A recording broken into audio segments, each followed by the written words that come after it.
The church influences the community and the nation as a whole. Therefore, there is much need for the church to position itself and fight stigmatization and discrimination against the disabled. The world seems to have established institutions that cater to all kinds of disabilities, while the church is still lagging behind. The church today has to take a leaf from the worldly institutions on how to welcome and accommodate people with disabilities. The church will need to learn on how it can set up a comprehensive special needs ministry that will facilitate the involvement and the much needed care for the people with all kinds of disabilities.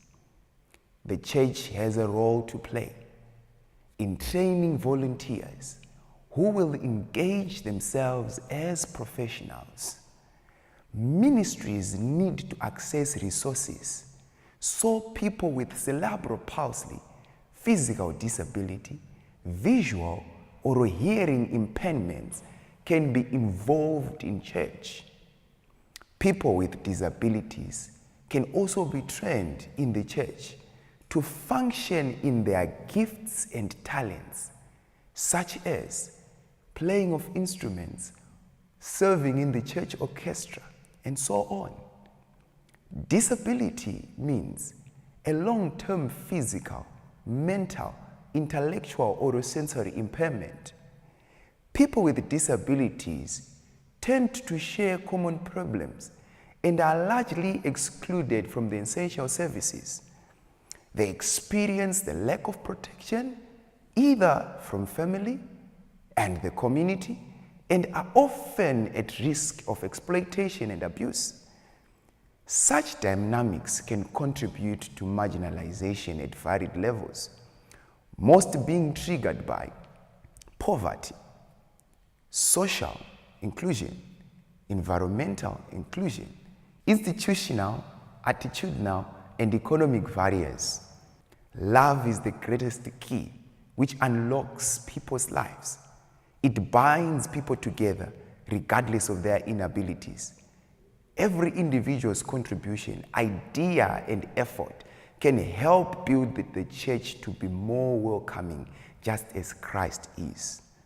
The church has to come to a point of developing capabilities and potentials towards the people with disabilities in order for them to increase their productive capacities and remove barriers that limit their participation. First and foremost, the church needs to set up a special needs ministry headed by trained individuals from within to engage with people with disability. This relationship will help improve social and environmental conditions that limit the access to decision-making processes. This will enable individuals to receive the disability-related services that they may require.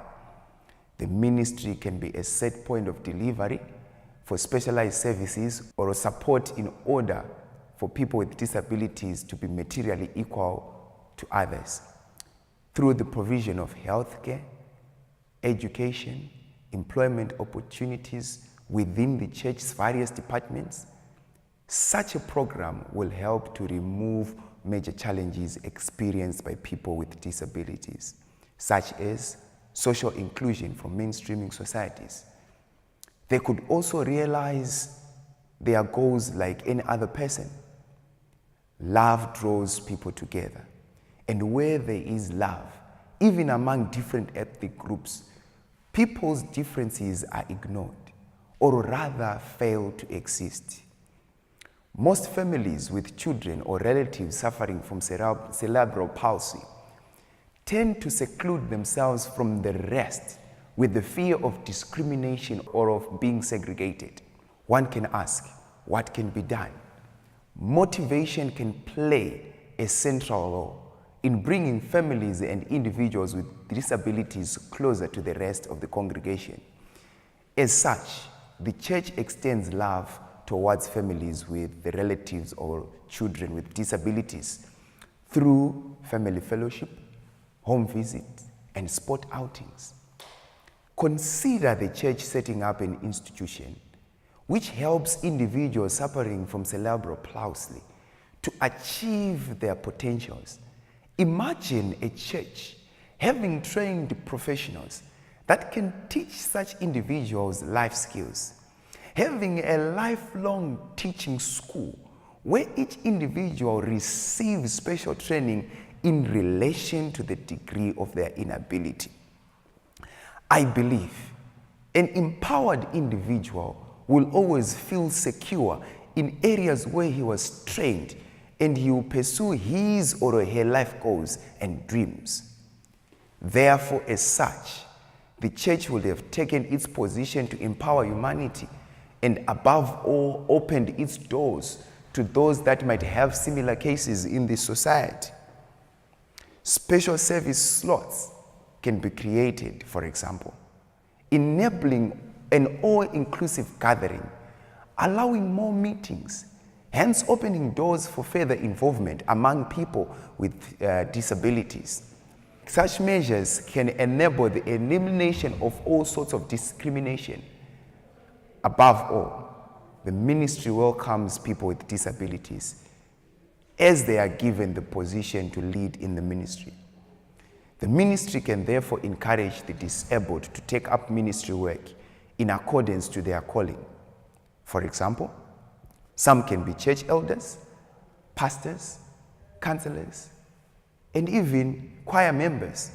Others can take responsibilities in Sunday school teaching, ushering, and other departments, thus reducing exclusion. The majority of people with disabilities suffering from any form of impairment feel unwelcome in churches all over, as they are not given roles or positions to function in church, and they are considered most at times to be cursed. Impairment means any loss or a limitation of psychological or psychological anatomical structure or function. However, one needs to understand that where love leads, that atmosphere will always provide warmth and peace and joy.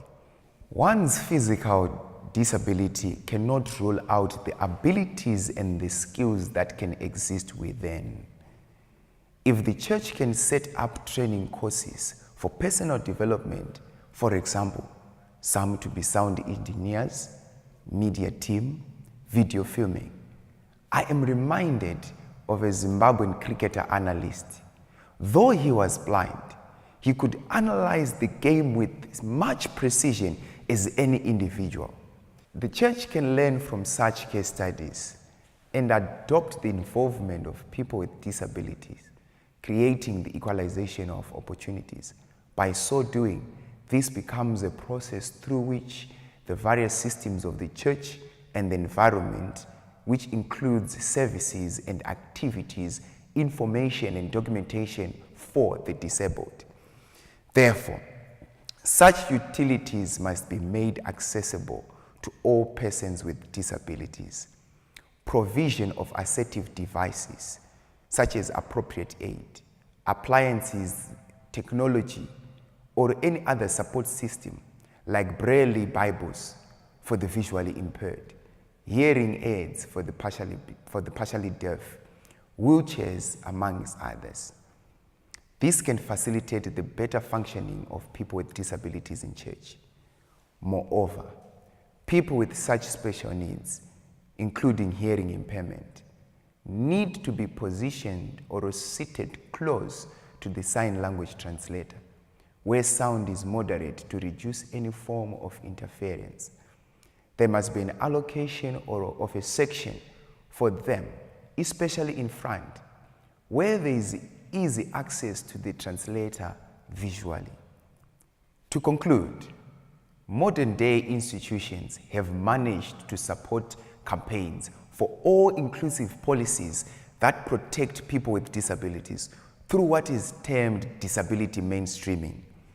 This is a strategy for making the needs and concerns and experiences of people with disabilities an integral dimension in policy formulation and programs to ensure equality. Likewise, church constitutions, policies have to adopt such strategies to ensure inclusivity. As the church takes up the empowerment role, the community will learn how to embrace and accept people with disabilities. And such measures will ensure that the church will draw up funds from within, which can facilitate the continuous support towards people with disabilities. It is the duty of the church to close up the gaps that the world has failed to address and provide a realistic, manageable, professional, and ethical conduct towards people with disabilities. I thank you.